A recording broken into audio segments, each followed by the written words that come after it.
Hello, I'm Ralph Gable of the Electronics for the Inquisitive Experimenter YouTube channel. This is the second in the series on design end-to-end. In the first video, I talked about the first and foundational step of establishing your design goals.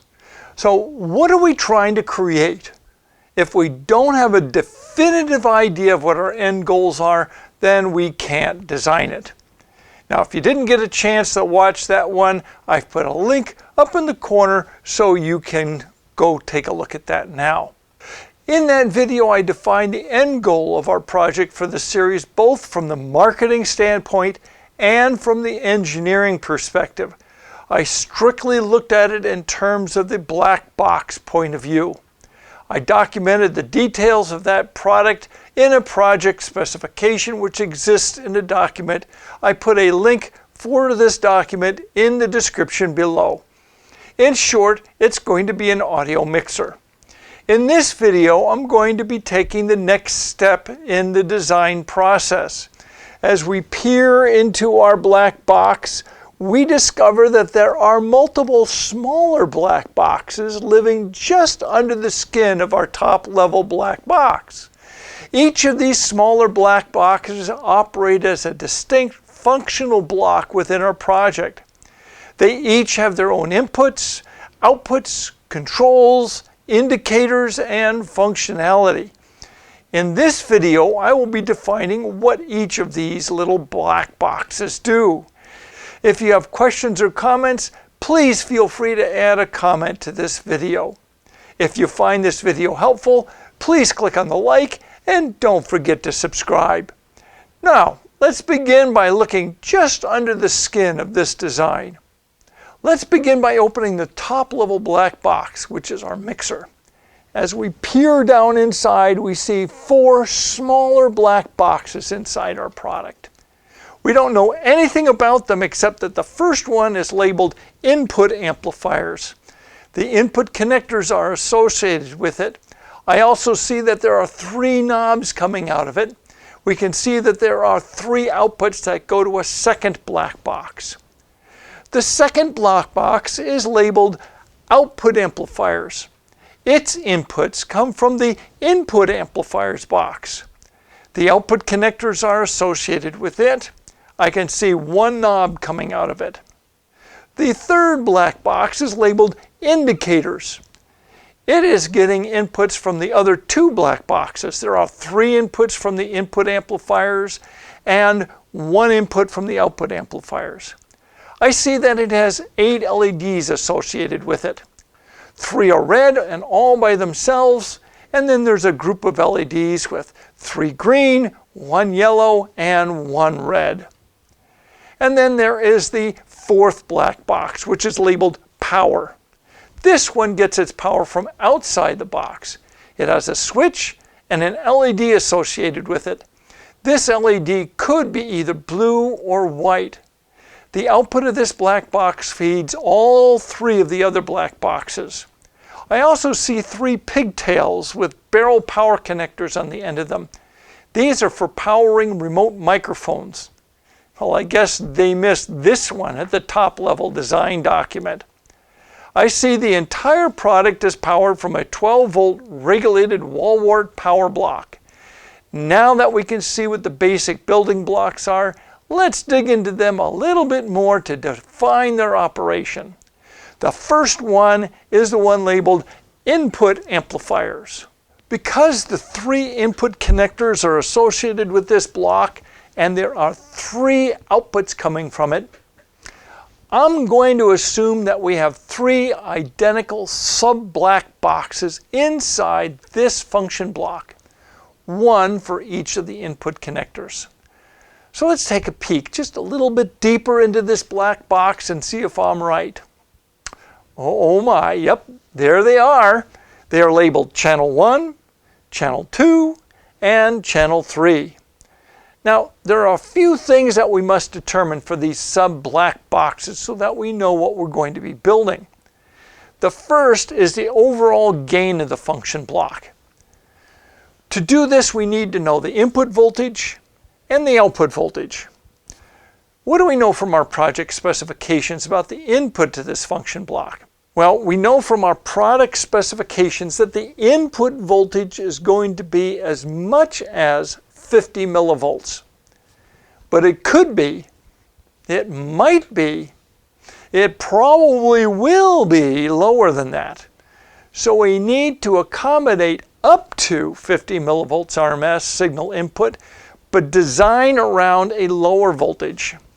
So I'm just going to pull a number out of the air. I'm going to design around, I don't know, 25 millivolts RMS, nominal. We also know from our project specifications that the input impedance must be no less than 10 k ohms. Now that we know what the input parameters are, what about the output parameters? We know that there are 3 outputs coming out of this, one for each of these sub-black boxes. So the mixing bus must be integral to the output amplifier's function block. We have to determine what that interface looks like between these 2 modules, the input amplifiers module and the output amplifiers module. And this begins with voltage level. Well, how do we do that? Well, let's just start noodling on this just for a couple minutes. We could make the output of the input amplifiers anything that we want. After all, we are the engineers and we are willing to live with whatever we decide. But there are things that just kind of make sense from a logic standpoint.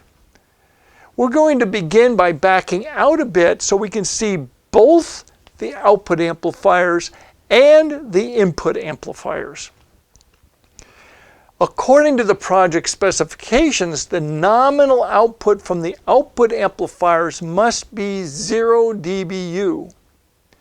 So, what if we chose to make the nominal output of the input amplifiers also 0 dBu, which would simplify the design of the output amplifiers? This just feels good to me.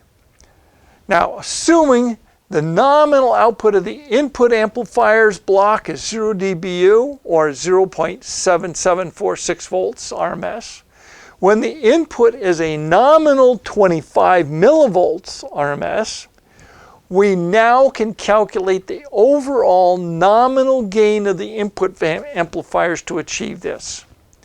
So we divide the output voltage by the input voltage to get the overall voltage gain of our input amplifiers. So the voltage gain would be the output voltage, 0.7746, divided by the input voltage, 0.025, which gives us a nominal gain of 31.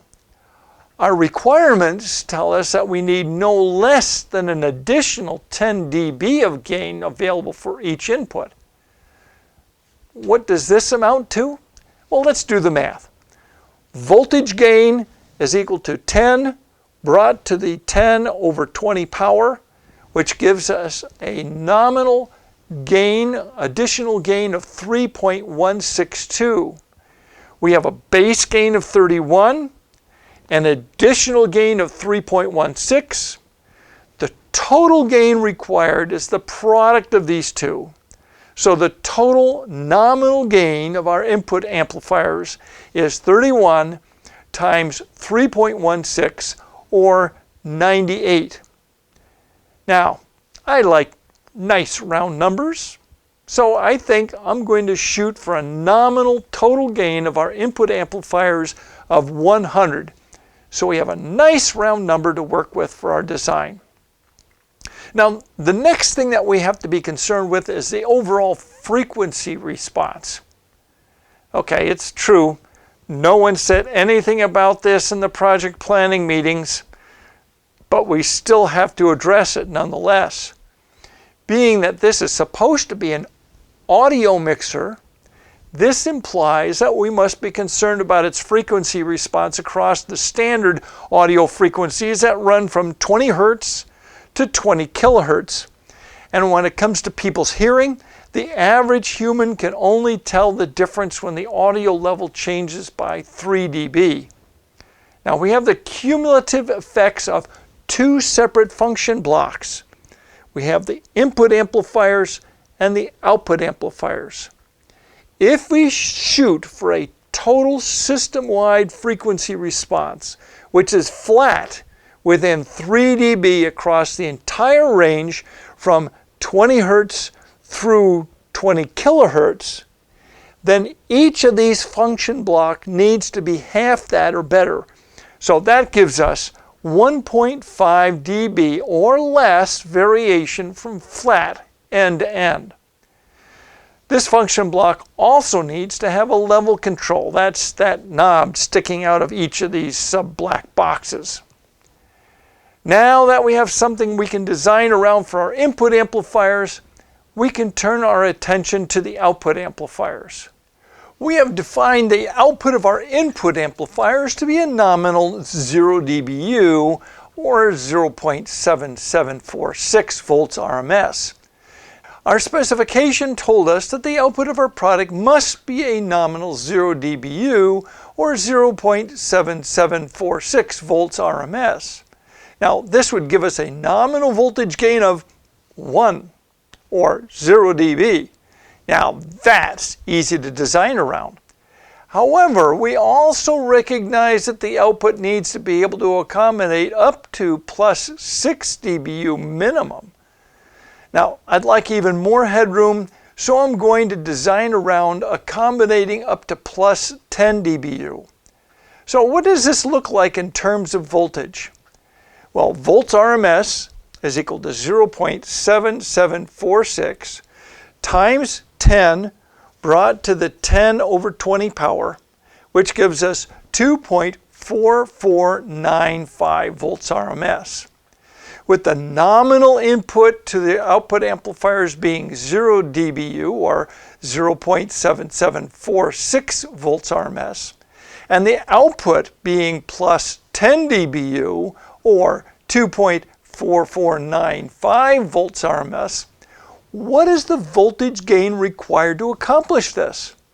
Well, as before, voltage gain is equal to Vout over Vin, which equals 2.4495 divided by 0.7746, which gives us a voltage gain of 3.16. We now know the input voltage, we know the output voltage, we know the gain of our output amplifiers, we know from the project specifications that the output impedance has to be less than 100 ohms. And when I talked about the input amplifiers, I already talked about the frequency response of it. So we have everything that we need to design the output amplifiers. Next, what about this indicator block? Well, now we come to our indicators. How do we make these things light up at just the right voltage? Well, there's a variety of ways we can do this, and here I'm going to tell you about a few of the options. I'm sure that there are others. For the channel peak indicators, we could use a voltage comparator which feeds a monostable multivibrator. You could use an RMS to DC converter to turn the RMS value of the audio into its representative DC value. This voltage would feed the input of the comparator. Or you could just feed the audio directly into the comparator and set up the comparator to trigger on the peak value. This, however, doesn't capture the potential negative excursions. The comparator would monitor the channel's output voltage and assert its output if that voltage rises above our required plus 6 dBu. This then triggers our monostable multivibrator.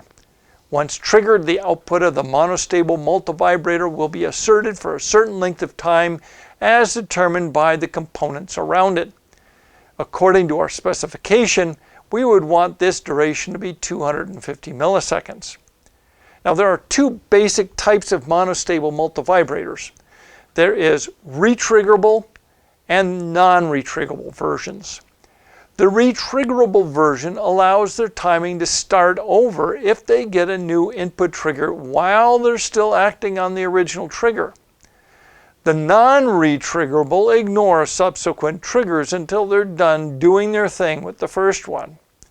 Well, because we would want the LED to remain illuminated as long as the input level keeps banging up against the +6 dBu limit, we would want to use the retriggerable sort. Then there is the output level indicator. This would require 5 of these circuits, 1 for each signal level. That's a lot of hardware. And that brings up another option for the output level indicator, something like the LM3914 or the LM3915, which are dot bar display drivers. This chip accommodates up to 10 LEDs and has an internal ladder type arrangement dividing the reference voltage for each of the comparators. We would use some, but not all of the outputs to provide approximate dBu levels to meet our 5 LED display requirements. But yet, there is another option which gives us an opportunity to play with a microcontroller. We could have a microcontroller monitor the signal levels and operate the indicator LEDs. We could use 4 of its analog inputs and 8 of its digital outputs. If we choose to do so, we could even pulse width modulate the digital outputs to adjust the brightness of the LEDs. But I'm not going to do that. I am going to attempt to use a microcontroller to perform the display functionality. It will monitor the signal levels coming from each of the channels and the signal going out to the output and illuminate the LEDs as required, maintaining no less than 250 milliseconds on time for any given LED. So now we come to our last function block. Last but not least, power. Well, this is the last in our treatment of the function blocks in our design, but it is the first in importance. Too often the power supply comes up last and gets, well, very little attention. Yet if the power supply running stuff has issues, then the stuff it powers also has issues. According to our project specification, we need to be able to run off of plus 12 volts or line power. And well, the easiest way to do this is to use a 12-volt wall wart power cube to run the beast. Now, there are regulated and unregulated power cubes. Now, you can tell the difference very easily. You measure the output voltage, and the unregulated power cube's voltage output will be significantly higher than the output voltage that they're rated at, but the regulated guy's output voltage will be very close to the specified output voltage. I'm planning on using a regulated plus 12-volt power cube to power this mixer, but we can't stop there. We have op amps to run under the hood. Now, there are 2 basic ways to power op amps. You can do it with a single supply, or you can use a differential supply. What makes the decision for us as to which we're going to use is 2 factors. We have only a single 12-volt power supply coming in, and we need to feed analog signals to a microcontroller which runs off a single positive supply. For these 2 reasons, I'm going to power everything from a single supply, but this means that I also have to provide what I call a fake ground at half the power supply voltage to keep the op amps happy. Further, we're going to need a supply to run the digital stuff. We want to keep this separate to prevent the noise of digital operations from creeping into our audio. Now, I think I'll choose plus 5 volts for this just, well, because it's kind of a standard. If we really want to get picky, I will even create separate grounds that meet only at the output of the power supply itself. This way, the digital ground noise meets a very low impedance ground at the power supply and simply, well, just dies there. So that completes our 20,000 foot view of the basic function blocks within our audio mixer black box. In the next video, I will begin the process of designing the actual contents of the function blocks. Now, in preparation, I recommend that you download and install the free LT Spice program. I've provided a link to this in the description below. If you found this video helpful, please click on the like and subscribe to this channel. Thank you so much for watching. Until next time, Toodle-Ooots!